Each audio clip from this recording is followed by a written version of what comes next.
abolish unemployment, and that would be a real step forward, because employment gives people inclusion, dignity, purpose, the opportunity to really stand on their own 2 feet. It's about empowerment, and that's what socialism is about. It's about empowerment. It's far more about power than it is about equality. It's about empowering the individual and empowering the collective. But it always ends up with a bureaucrat. Hang fast. What you say is kind of very thinking. It sounds awesome, right? I used to be a socialist, but I don't see how practically speaking the best way to say growing economy, which is evolving, which is innovation as well. It is growing or is evolving? Because an economy could be argued to be evolving if it's moving from agriculture to industry, but are we taught that growth would be an expansion of production? In looking at human flourishing and being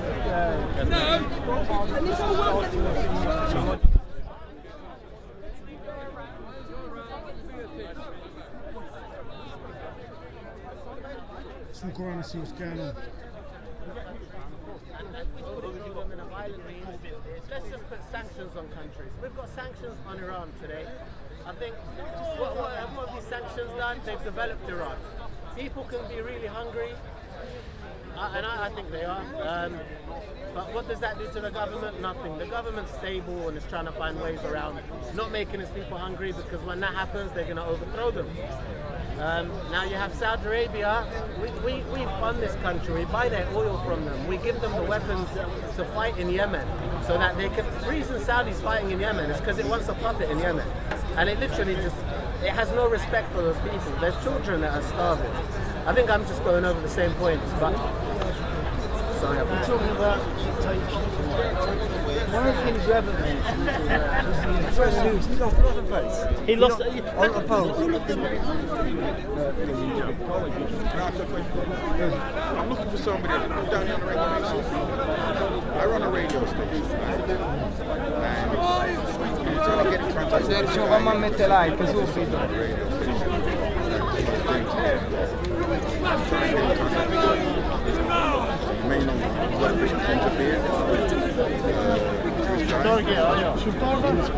And Joseph. I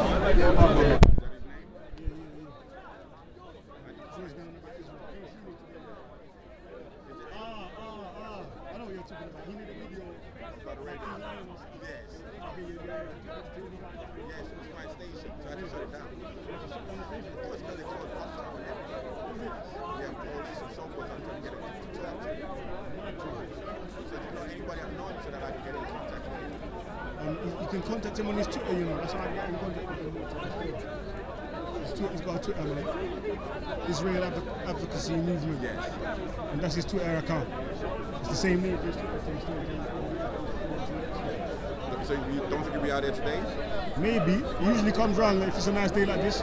He probably will come down still, but I ain't seen him yet. I've been here for a minute.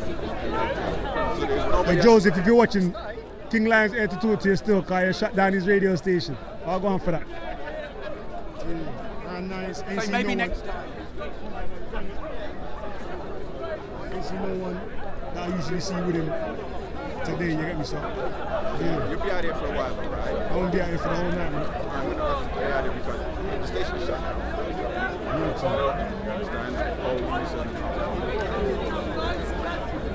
So you say if anything gets I'll try to reach out to him as well still.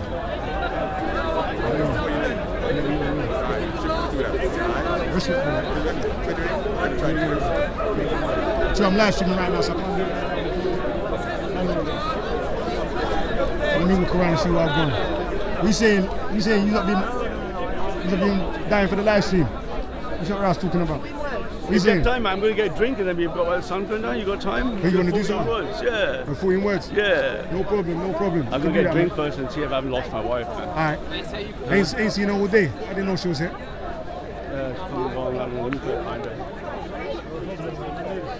Let me ask these guys what they're on. You saying, brother? You talk for me. Sorry? How you doing?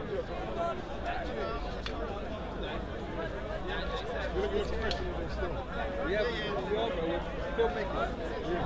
Come to do some interviews. If you want to do interviews, that's great, man. Diversity, talking about.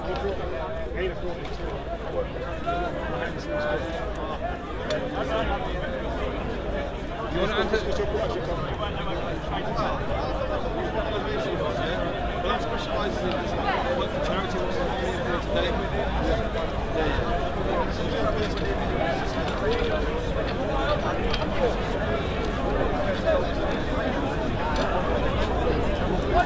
Come here, guys. So honest.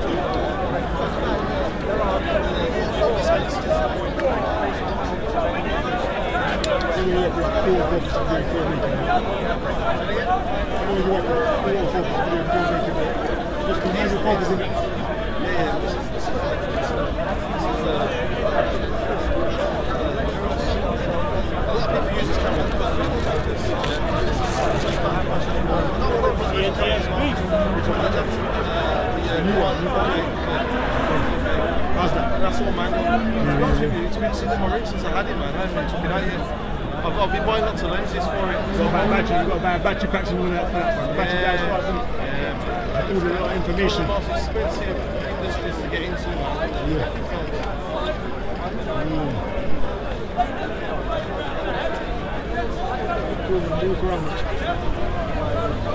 Look around and see what's going on.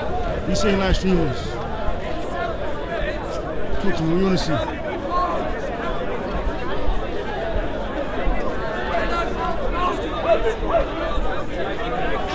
Tell you another big man.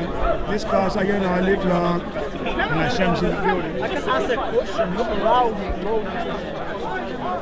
We would rescue the child. He's saying. You have to wait, man. Keep this on. The philanthropists and the abolitionists all of a sudden will hold them down. I do not deny their good intentions, but part of their agenda was to end slavery as quickly as possible to usher in the age of technology because they were all industrialists.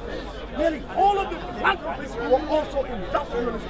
Slavery was a revolution. Stop going over here though. It's alarming. We don't have this council. They can only attack Islam as question. 6 verses from the Bible and debate with you. We can debate 2 hours. Yes. My topic and your topic. Okay, 6 verses. I don't want to shout it match. I don't want to shout it match. Exactly. So let's debate my topic first. And then we'll debate yours. 6 verses of the Bible. Why are you saying 6 verses of the Bible? Oh, what is the hijab? What is the hijab? No woman to speak on her authority. She should keep quiet. For Adam was from the Eve. Sit down, sister. Adam was not deceived. But the woman was deceived. The Bible says that. But the Quran. To expose them.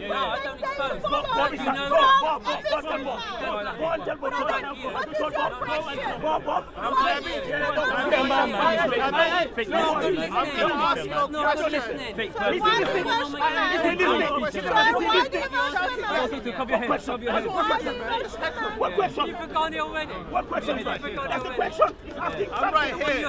I've got something. At the back. He can't go. He's got at the back.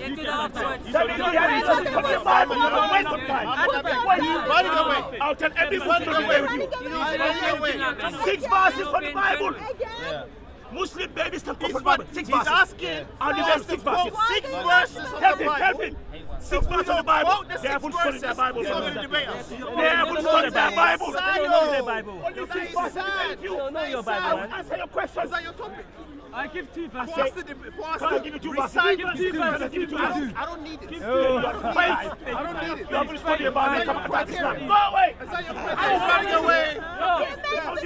No knowledge. You don't know your Bible. I've watched your videos.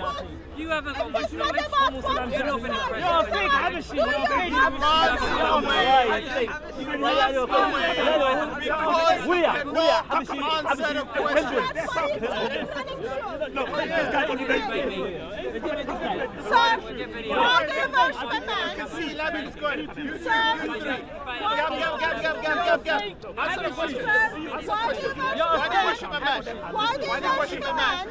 Why do you worship? No, so now they're quiet.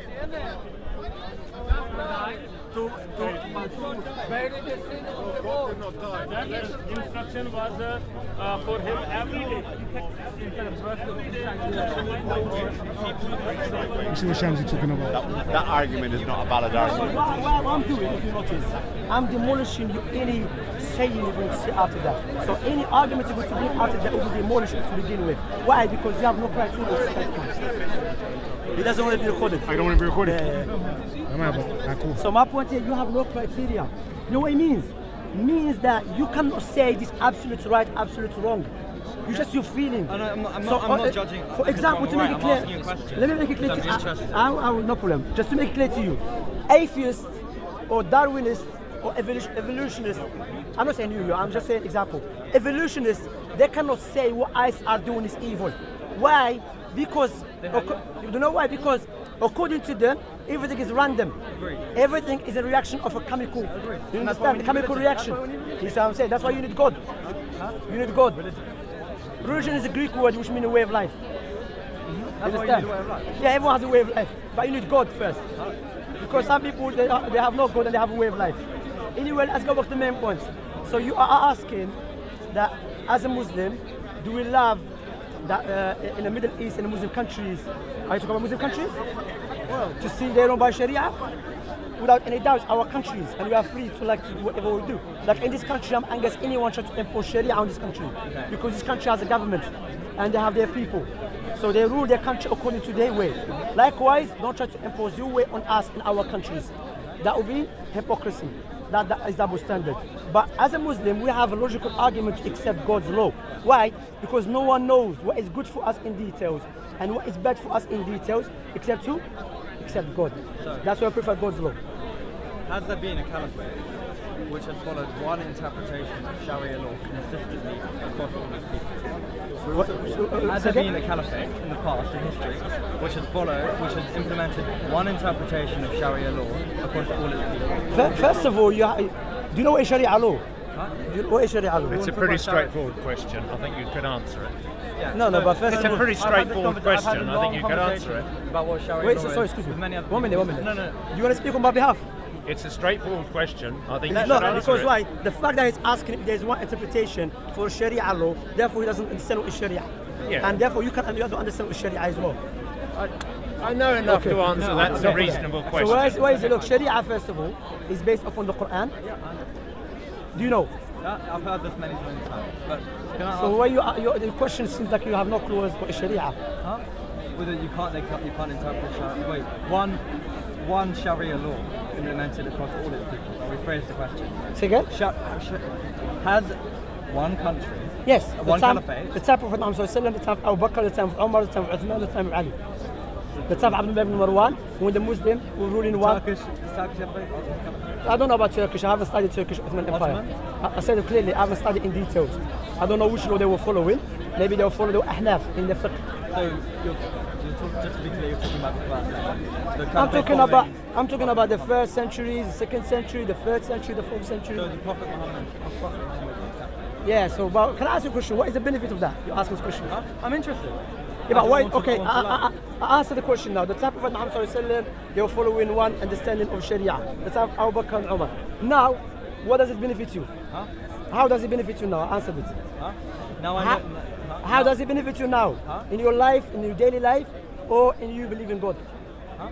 Now I know that you believe that there was a caliphate which followed. Okay, so I believe so. No, now I know that. So now you know Shamsi believed that, and that's it. Yeah. So and how do I know? I also know maybe other Muslims. Yeah. Okay. Sharia. Let me clarify something to you. Sometimes depends on the country, because Sharia is a vast thing. Okay. Sometimes people follow madahib. Are you with me? I'm not there. Madahib. What madahib is? They follow school of thought. Like maybe the Ottoman Empire, I believe they were Ahnaf, meaning they followed the madhab of, or the school of thought of Abu Hanifa. So have you studied this caliphate? Have you studied it properly? Before we go to...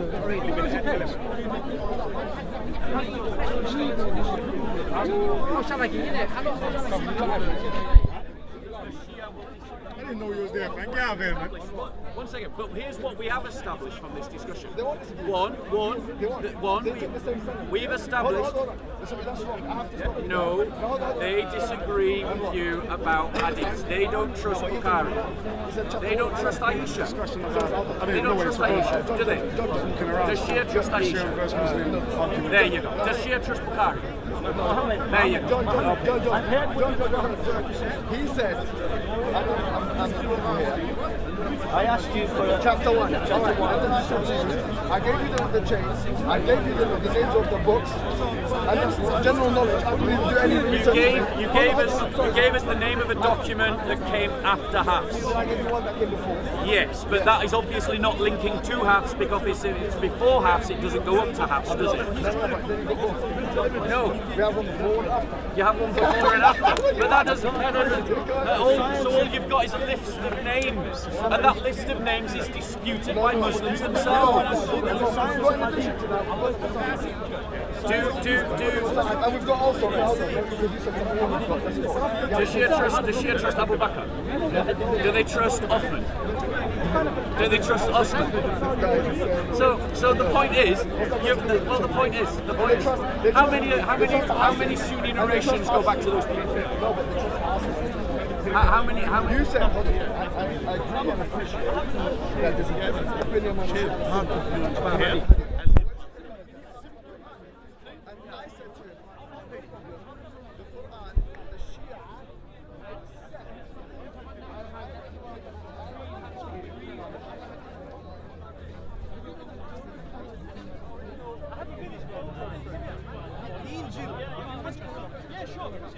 Before this,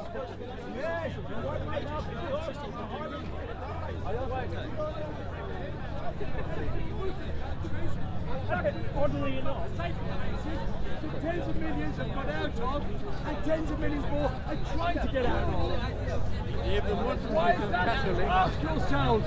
You might not want to do it now, but when you get home, ask yourselves, why is the West so much a nicer place to live than the Muslim world? Ask yourselves that. And don't stop until you've got an answer. You know why? And it's very simple. I'll answer why. I'll tell you why, yeah? Why? Shall I tell you why the West is doing better than the Eastern countries now, yeah? I didn't say the Eastern, I said the Muslim countries. The Muslim countries is because the West have been there for years and years, stripping No, you've been there as long as we have. And stripping the resources from there. No. And colonizing countries. Algeria colonized by France. Iraq, the Americans invaded. What else? Palestine was occupied by the British Empire during that time. The Middle East. No, when Palestine was under Britain, they improved. Palestine improved under British rule. Yeah. Under Ottoman Turkish rule, it was a backward place. Under British rule, it improved. And then when the United Nations partitioned the land to a Jewish state and Arab state, the Jewish state is one of the most advanced countries in the world, and the Arab state is still a backward place. Yes, it's advanced because of Ask America. yourselves why. I'll tell you why. Allah in the Quran says all blessings and good things go from Allah, not from America, not from Britain, not from Jews, from Allah. He said kill women. You can trust your Quran.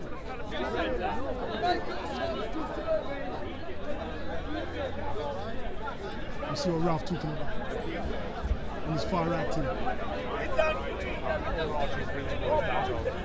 Accelerationism. And accelerationism is driving everything from the physical world and environment to mass migration, etc. And the single biggest thing is that for the first time we have an existential crisis in the West. And the West, facing that existential crisis, will find all scenarios for the next 2 centuries. Pretty deep. When you see a young lady wearing hijab or niqab, what do you think? I think she's religious and pious, and as a Christian I think that's a beautiful thing, and I think only a very small amount of essentially people should be allowed to use it.